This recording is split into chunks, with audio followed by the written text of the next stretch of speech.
आज के इस कार्यक्रम में जो हरियाणा प्रदेश के अंत्योदय की भावना से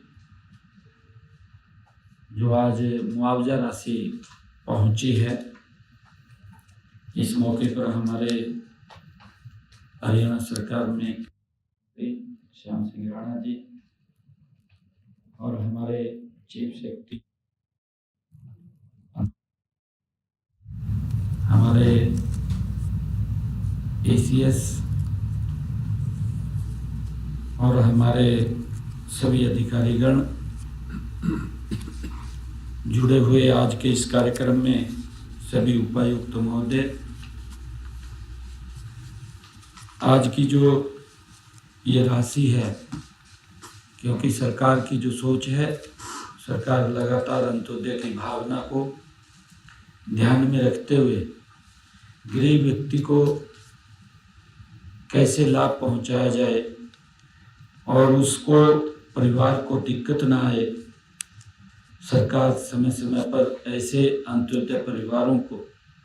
एक योजनाबद्ध तरीके से उनको लाभ पहुंचाती है। इसी दृष्टि को ध्यान में रखते हुए आज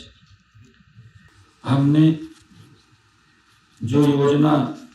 ये दीनदयाल उपाध्याय अंत्योदय परिवार सुरक्षा योजना 1 अप्रैल 2023 से इसका शुभारंभ किया था, जो चलाई गई थी, लगातार लोगों तक इसका लाभ पहुंचाते हुए आज इस योजना के तहत 2286 ऐसे परिवार जिनको 86 करोड़ 93 लाख रुपए की आज आर्थिक सहायता वो दी गई है। ये लाभ, क्योंकि परिवार के अंदर कोई प्रिंसिपल जो व्यक्ति है, जो कमाने वाला है, दुर्घटना का शिकार हो जाता है, परिवार के ऊपर एक दुखों का पहाड़ टूट जाता है, सरकार उसके साथ खड़ी होकर के परिवार को पीछे लाभ देने का काम करती है, ताकि परिवार को पीछे दिक्कत या समस्या ना आए। और उसी के निमित्त ही आज ये राशि जारी की गई है। और इस दीनदयाल अंत्योदय परिवार सुरक्षा योजना के तहत हमारे ऐसे लोग जिनकी इनकम 1,80,000 रुपये से कम है, ऐसे परिवारों को इसमें शामिल करके उनको लाभ दिया जाता है। और इसी तरह आज हमने जो मुख्यमंत्री ग्रामीण आवास योजना,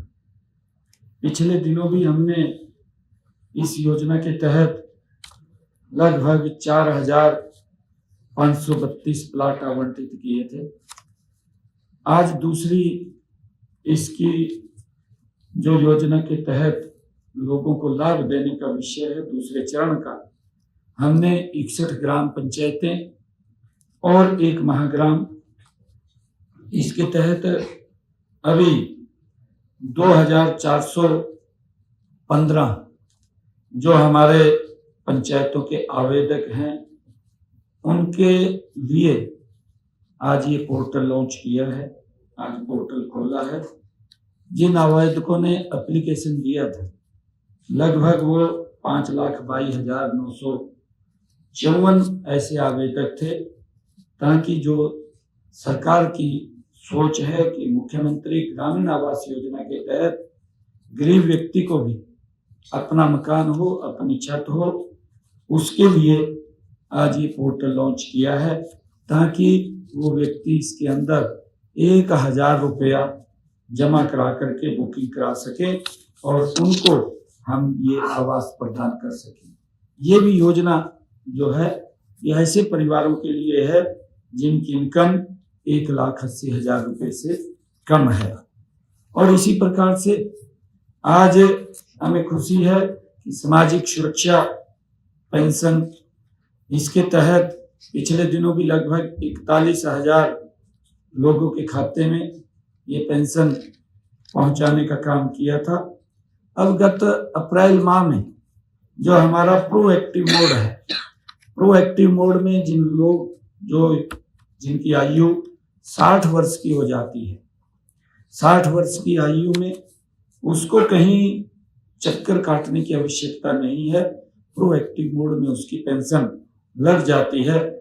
आज ऐसे अप्रैल माह के 24,695 नए लाभार्थी इस सामाजिक सुरक्षा पेंशन में जुड़े हैं, जिनको आज हमने उनके खाते में जो पैसा पहुंचा है, आज उनकी पेंशन लगी है। ऐसे 7,48,00,000 रुपए की राशि उनके खाते में आज पहुंचाने का काम किया है, जिसमें अलग अलग क्योंकि हेड्स बने होते हैं, उन हेड्स के अंदर 17,407 को वृद्धावस्था पेंशन, 1,673 जो विधवा पेंशन और 1,700 हमारे निराश्रित बच्चों की वित्तीय सहायता जो करते हैं। और इसी प्रकार से दिव्यांगों को ऐसे 864 दिव्यांगों को भी पेंशन उनकी लगी है और 2,062 ऐसे विधुर व अविवाहित व्यक्ति हैं जिनकी ये पेंशन लगी है और 530 हमारी वो लड़कियों के लिए लाडली जो सामाजिक सुरक्षा भत्ता है वो 530 लड़कियों के लिए लगा है। और इसी प्रकार से जो गंभीर बीमारी से पीड़ित है, जैसे कैंसर की बीमारी से कोई व्यक्ति पीड़ित है, पिछले दिनों सरकार ने ये भी निर्णय किया था कि ऐसे परिवारों को जो कैंसर जैसी गंभीर बीमारी से पीड़ित है उसको भी हम पेंशन देने का काम करेंगे। ऐसे आज 106 जो मरीज थे उनको आज ये पेंशन लगी है। 351 कैंसर के जो पेशेंट थे उनको आज पेंशन लगी है। और उसी कड़ी के अंदर जो निशक्ता बच्चा वित्तीय सहायता है, जो 106 ऐसे बच्चे थे उनको भी आज ये पेंशन लगी है। और इसके अलावा भी एक व्यक्ति जो किन्नर भत्ता और अन्य व्यक्ति को दुर्लभ बीमारी के कारण पीड़ित होने से उसको वित्तीय सहायता भी दी गई है। कुल मिलाकर के अगर हम देखें, अब तक हरियाणा के अंदर हमने 35,16,814 लाभार्थियों को 1,616 लाख रुपए की ये राशि सामाजिक सुरक्षा पेंशन के निमित्त उनके खाते में पहुंचाने का आज काम किया है। और आज क्योंकि ये बड़ा दुर्भाग्यपूर्ण था, पिछले दिनों हरियाणा प्रदेश के अंदर हमारे किसानों की वो फसल दुर्घटनावश आग से वो जल करके नुकसान हुआ है और भारी नुकसान हुआ है। कई किसानों की तो पूरी की पूरी फसल वो डैमेज हो गई है, क्योंकि किसान 6 महीने तक फसल आने का इंतजार करता है, परंतु प्राकृतिक आपदा जब आती है कई बार उसको अपनी चपेट में ले लेती है। और बड़े तूफान आए, तूफानों के अंदर जब आग कहीं लगी वो काफ़ी क्षेत्र के अंदर फैल गई और फैलने से किसानों का फसल का नुकसान हो गया है। परंतु सरकार ने कहा कि सरकार किसानों के साथ इस नुकसान के अंदर खड़ी है और इस प्राकृतिक आपदा और आकस्मिक जो आग लगी है इससे लगभग 324 एकड़ क्षेत्र में 151 किसानों के खातों में आज 43,48,310 रुपये की राशि उनको सहायता के लिए सीधी डाली है। यह रबी सीजन की जो 2025 में आगजनी के कारण फसल का नुकसान हुआ था उससे ये दी गई है। ये इसके साथ साथ क्योंकि ये जो राशि है ये राशि आपदा प्रबंधन कोष से 15,000 रुपये प्रति एकड़ के हिसाब से ये आपदा प्रबंधन कोष से दी गई है और 15,000 रुपया जो कृषि विभाग है उसके माध्यम से किसानों को पहुंचाई गई है। ये 30,000 रुपये प्रति एकड़ से किसानों को मुआवजे के तौर पर पहली बार अगर किसान का इस प्रकार का नुकसान हुआ है ये बड़ी राशि पहुंचाने का काम किया है। उसके अंदर सारा सर्वे करके आया है कि किसान के कितना % नुकसान हुआ है। जितना % नुकसान हुआ है उसी नुकसान के अंदर हमारा आपदा प्रबंधन कोष और एग्रीकल्चर विभाग ने मैचिंग करके वो राशि उनके खाते में डाली है। और इसी प्रकार से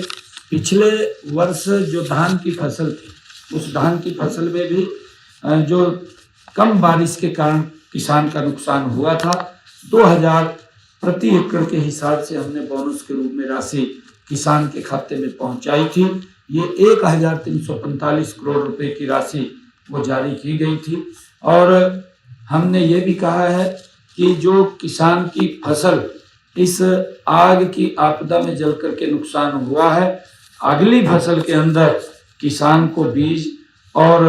खाद वो मुफ्त देने का फैसला अगली फसल के लिए ये किया है, ताकि हमारे किसान के ऊपर ये किसी प्रकार का दबाव या उनके ऊपर किसी प्रकार का वो असर ना पड़े, इसको लेकर के सरकार उनके साथ खड़ी है। और आप लोगों ने जिस प्रकार से इसमें मिल करके अहम भूमिका निभाई है कि जो पात्र व्यक्ति है उस तक ये लाभ पहुँचे, वो सुनिश्चित आप लोगों ने किया है। इसके लिए मैं आप सबका धन्यवाद भी करता हूँ, क्योंकि समय समय के ऊपर सरकार अंत्योदय की भावना से गरीब व्यक्ति के साथ खड़ी है। चाहे वो कोई भी व्यक्ति है, अगर उसके ऊपर कोई प्राकृतिक आपदा आती है, एक योजनाबद्ध तरीके से उसको लाभ पहुंचाते हैं। मैं आज इस अवसर के ऊपर आप सबका धन्यवाद भी करता हूं। और हमारे पूर्व में मुख्यमंत्री और भारत सरकार में ऊर्जा और हाउसिंग फॉर ऑल के कैबिनेट मंत्री आदरणीय मनोहर लाल जी का भी आज जन्मदिन है। मैं उनके जन्मदिन पर भी आप सबको बहुत बहुत बधाई देता हूँ, शुभकामनाएं देता हूँ।